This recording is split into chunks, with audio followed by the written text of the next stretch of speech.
When my son, Zach, decided to transfer to Hunter College in New York, he didn't want any help in finding a place to live. He was going to do it all by himself.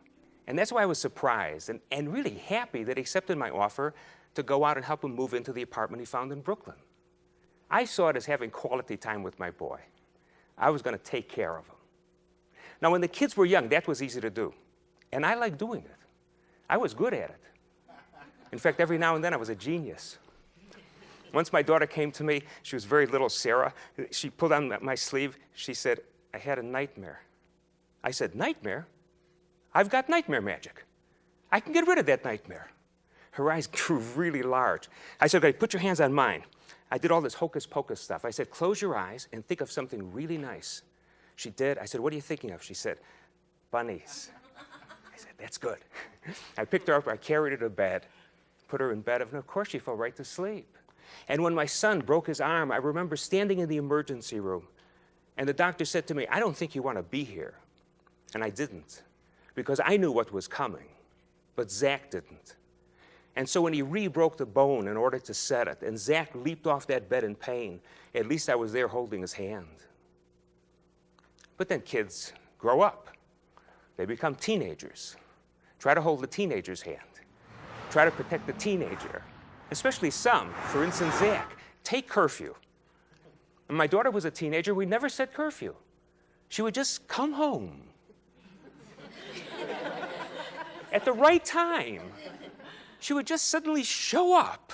It was like living in a teenage Twilight Zone. But Zach, he was the stuff that sitcoms are made of. When he was a sophomore, he took our car and he went out on a date with a girl to her junior prom. She was a junior at another school, an older woman. So he wanted to be out all night. We said, 2 a.m., that's the curfew.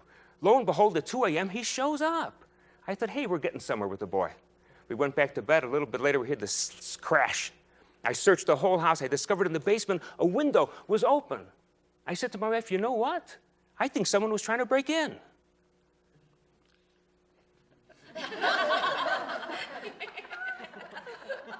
It never occurred to us it was Zach breaking out. He even put a fake body in his bed covered with a blanket. We never saw it. We were so naive, we never went into his room to check. But he got his just rewards. I was afraid the burglars were going to come back. I nailed the window shut. He couldn't get back in. And that night it poured. And so when I went out in the morning to get the morning paper, there he was on the porch, sleeping in a fetal position, looking like a drowned rat. But now a few years later, he was asking me to come out and take care of him. It was going to be a special day for me. But as soon as I got there, things were wrong. We started arguing almost immediately, and about nothing. And I realized very quickly the problem was he didn't want his father there taking care of him. He wanted someone who could buy things. Someone who could rent a car to put them in, and someone who could help him carry them up to his apartment. What he really wanted was a rich Sherpa. I bought him a bunch of things in the morning. In the afternoon, it came time to buy the desk. Everybody said to us, IKEA. Go to IKEA. It was like Mecca. Go to Mecca. So I went to IKEA, an hour and a half on the Long Island Expressway, but I didn't know I wasn't going to IKEA to buy a desk. I was going to IKEA to buy parts to build a desk. Well, I don't watch Home Improvement. But we filled carts, carts, hundreds of pieces. I said to the guy, "Do we have everything?" He said, "Oh, yeah, sure. We got to Brooklyn. We don't have everything. I have to drive back to IKEA 3 hours and the round trip." By the time I got back to Brooklyn the second time, I was crazy. I mean, I'd been in New York traffic for 6 hours. I was going to have to build a desk, and I didn't know how. I'd been arguing with Zach all day, and I'm sitting there fuming, and he says to me, "Listen, Dad, when you're like this, I can't be with you." A little bit later, we went out to dinner, and we're walking down the street, and I thought, I have to explain how I'm feeling. So I launch into the explanation, and he says, "Do we have to keep talking about this?" I left 3 hours early for my flight. Right after dinner. I didn't want to be there one more minute. Now, a year later, we went back to visit him again. During the year, I'd been seriously ill. And I was waiting in the hotel for my doctor to call with some test results. My wife went down to meet him first he had a new girlfriend at the time. And I came down a little bit later, and when I got down there, he hugged me, introduced me to the girl. and asked me how I was. Well, I didn't know what he had told the girl about what was going on.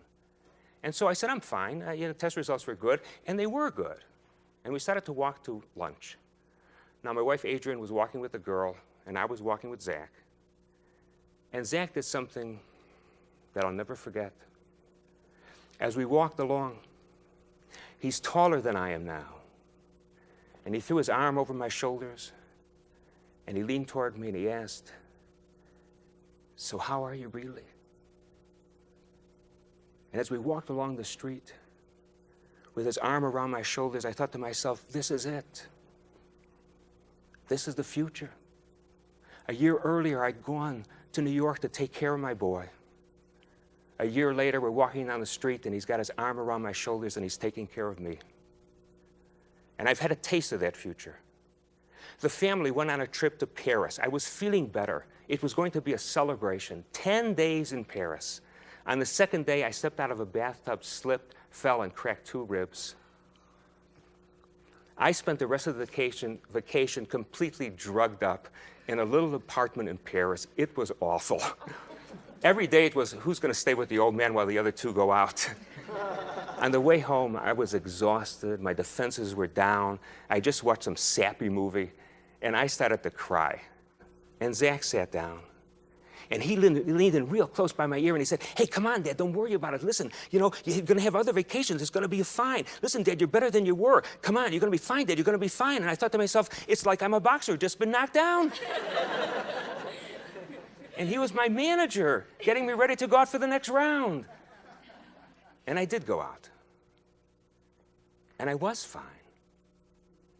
And I've been fine many rounds after. But I know I'm going to be knocked down again. I understand there's no getting around it. I'm getting older. I know that. I know that to everything there is a season and a time for every purpose under heaven.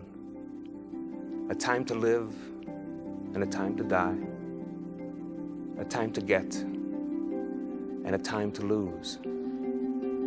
A time to sow and a time to reap. And I know now a time to take care of your children and a time for them to take care of you.